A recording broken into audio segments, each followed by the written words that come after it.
Good morning, good afternoon, whatever it is, wherever you are. It's me again, Jen. Hello!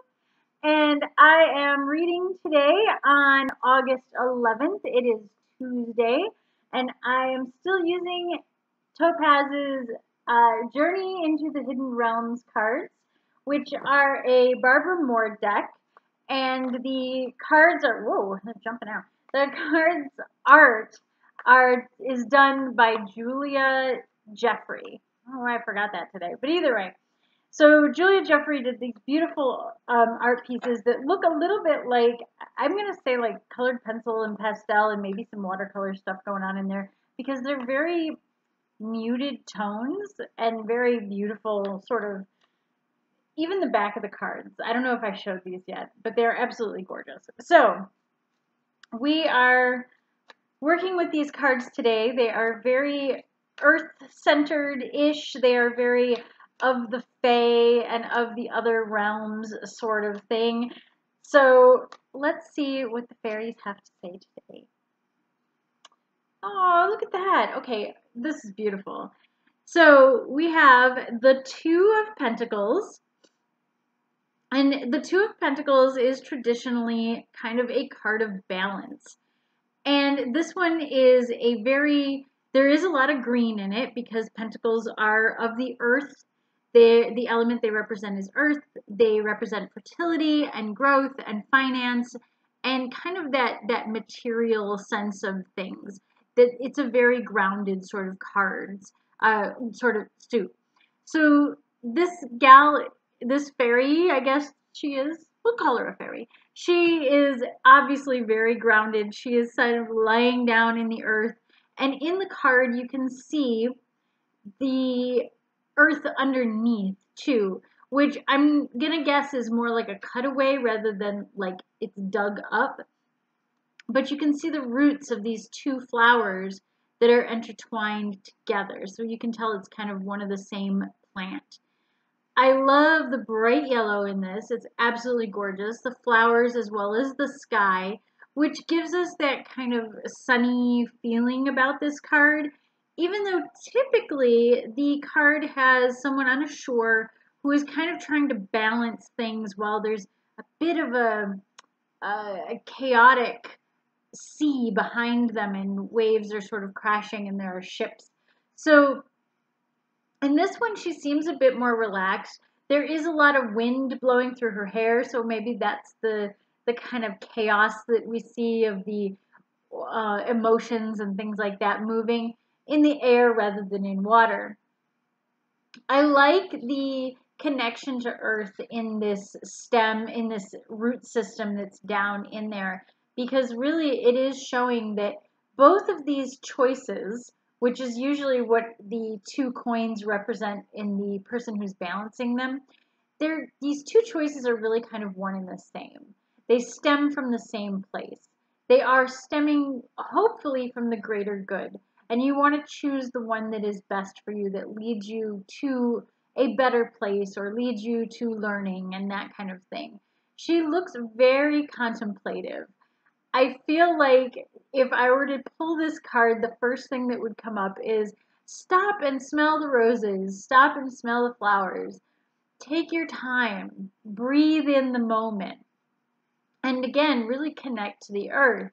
So connecting to our kind of our gut and connecting to our roots very much in this, and really thinking about traditions and choices and our experiences and all the things that got us to where we are, and before we make a decision, before we pick A or B, before we pick one of these flowers, which I don't think she's going to pluck either flower. I think she's going to let them live. But either way, I think that the representation here of kind of take a moment to pause and contemplate and allow your feelings to subside so you can have a logical choice rather than one that's kind of built on emotion and turmoil and the spur of the moment and passions and all of those things. Let those calm, let that go, and find your center, find your connection to earth, and really feel the earth below you, and really feel your feet and feel yourself grounded in a very literal sense with the respects to this card. So I absolutely love the greens in this. I love the bright yellows. Again, do I think that this card will give you the answers if you are a new reader and are seeking symbology in the card? A little more than the others, I'll say yes, because I do think that if you understand kind of taking time and taking rest and taking the moment to contemplate something, which really is what she's doing. She's meditating on it. She's contemplating it. In a way, she's covering her mouth. She's covering her mouth, so it's like she's stopping any thought from escaping. She's stopping. When you're thinking about something, we do that. We kind of, I'm not so sure. We think about it. Or maybe she's biting her nails, which is also contemplative and a little bit anxiety inducing. But either way, she's definitely thinking. And I get that from this card. And I do see the two. So we have the two in there where we're balancing one choice against another, and we're contemplating the duality versus the singularity of life and our roots and all of these things. So yeah, a little bit I get the symbology in this card more than some of the others. Still not as good as, say, like some of the decks that we've seen in the past where they really draw heavily on the typical symbology on the cards. But it is still such a beautiful card. And if I were drawing this just for myself as like a morning meditation or a midday or a nighttime meditation, I definitely would have a lot to contemplate.